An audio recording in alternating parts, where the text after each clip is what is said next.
बाप और बेटा रूह अल कुद्दस के नाम पर आमीन। जिंदा खुदावंद का जिंदा कलाम। पहला सैमुएल नबी की किताब उसका 22 बाब। शाऊल का नोब से इंतकाम।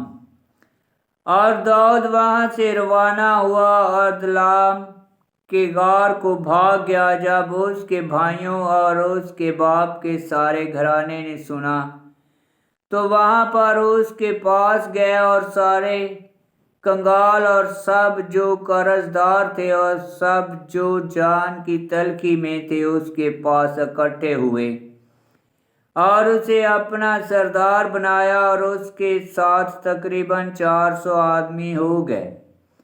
और वहां से दाऊद मोआब के मस्फा को गया और मोआब के बादशाह से कहा कि मेरे बाप और मेरी माँ को अपने पास रहने दे, जब तक कि मैं ना देखूं कि खुदा मेरे लिए क्या करता है। और वो उन्हें मोआब के बादशाह के पास लाया, और वो उसके पास कुल अयाम रहे जब तक कि दाऊद किला में रहा। और जाद नबी ने दाऊद से कहा कि किला में ना रह, रवाना हो और यहूदा की सरजमीन में जा। तो दाऊद वहां से रवाना हुआ और हार्त के जंगल में दाखिल हुआ। और शाऊल ने सुना कि दाऊद और उन आदमियों का जो उसके साथ हैं पता लग गया है। उस वक़्त शाऊल रामा में जौ के दरख्त के नीचे जबा में बैठा हुआ था, और उसका नेज़ा उसके हाथ में था, और उसके सब खादम उसके सामने खड़े थे। तो शाऊल ने अपने तमाम खादमों से जो उसके आगे खड़े थे कहा, ऐ बिन्यामीन की औलाद सुनो,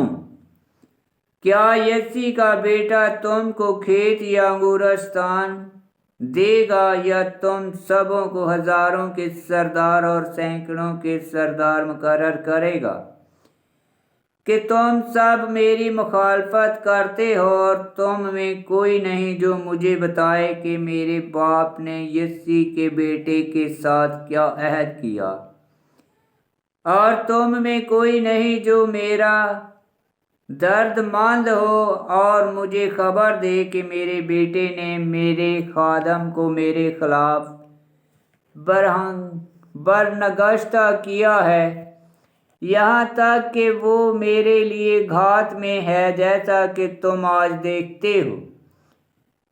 तब दोज अदोमी ने जो शाऊल के खादमों के पास खड़ा था जवाब में कहा कि मैंने यसी के बेटे को नोब में आही मलक बिन आही तोब के पास देखा, और उसने खुदावंद से उसके लिए सवाल पूछा और उसे रोटी दी, और फलस्तीनी जूलियत की तलवार उसके हवाले की। तब बादशाह ने आदमी भेज कर काहन आही मलक बिन आही तोब को और उसके बाप के घराने के सब काहनों को जो नोब में थे बुलाया। तो वो सब बादशाह के पास आए। तो शाऊल ने कहा, ए आहीतोब के बेटे सुन। वो बोला, ए मेरे आका, मैं हाजिर हूँ।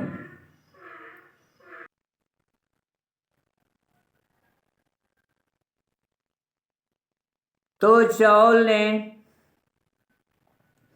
उससे कहा कि तू और यसी का बेटा क्यों मेरी मुखालफत करते हो। तूने उसको रोटी और तलवार दी, और तूने उसके लिए खुदा से पूछा कि वो मेरे खिलाफ उठे और मेरे लिए कमेन लगाए, जैसा कि तू आज के दिन देखता है। आही मलक ने बादशाह से जवाब में कहा कि तेरे सारे खादमों में से दाऊद बादशाह के दमाद जैसा कौन ईमानदार है जो तेरी फर्मा बरदारी में तैयार और तेरे घर में मुअज़्ज़ज़ है। क्या मैंने उसके लिए खुदा से आज सवाल करना शुरू किया, ये मुझसे दूर हो। खुद बादशाह अपने खादम की बाबत और मेरे बाप के घराने की बाबत कोई बदगुमानी ना करे, क्योंकि तेरा खादम इस अमर के मतलब थोड़ा या बहुत कुछ नहीं जानता। तब बादशाह ने कहा, तू जरूर मरेगा ए आही मलक, तू और तेरे बाप का सारा घराना। फिर बादशाह ने प्यादों से जो उसके सामने खड़े थे कहा, फिरो और खुदावंद के काहनों को कत्ल करो, क्योंकि उनके हाथ भी दाऊद के साथ हैं। उन्हें मालूम था कि वो भागा हुआ है और मुझे खबर ना की, मगर बादशाह के खादमों ने ना चाहा कि अपने हाथ खुदावंद के काहनों के खिलाफ उठाएं।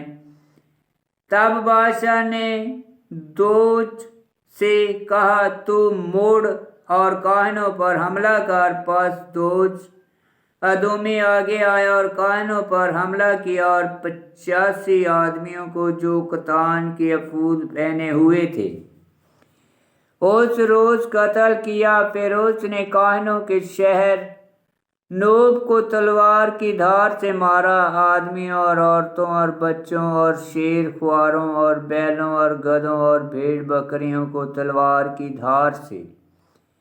मगर आही मलक बिन आही तोब का एक बेटा जिसका नाम अबीयातार था बच गया और वो दाऊद के पास भाग गया। और अबीयातार ने दाऊद को खबर दी कि शाऊल ने खुदावंद के काहनों को कत्ल कर दिया है।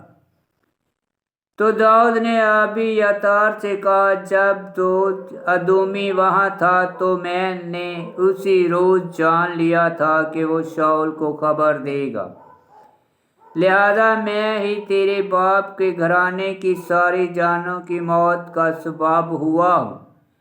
इसलिए तू मेरे साथ रह और मत डर, क्योंकि जो मेरी जान का ख्वाह है वही तेरी जान का ख्वाह है। पास तू मेरे साथ सलामती में रहेगा। आमीन। खुदावंद का पाक कलाम का पढ़ा और सुना जाना बायस बरकत हो। खुदावंद तेरा शुक्र हो। आमीन।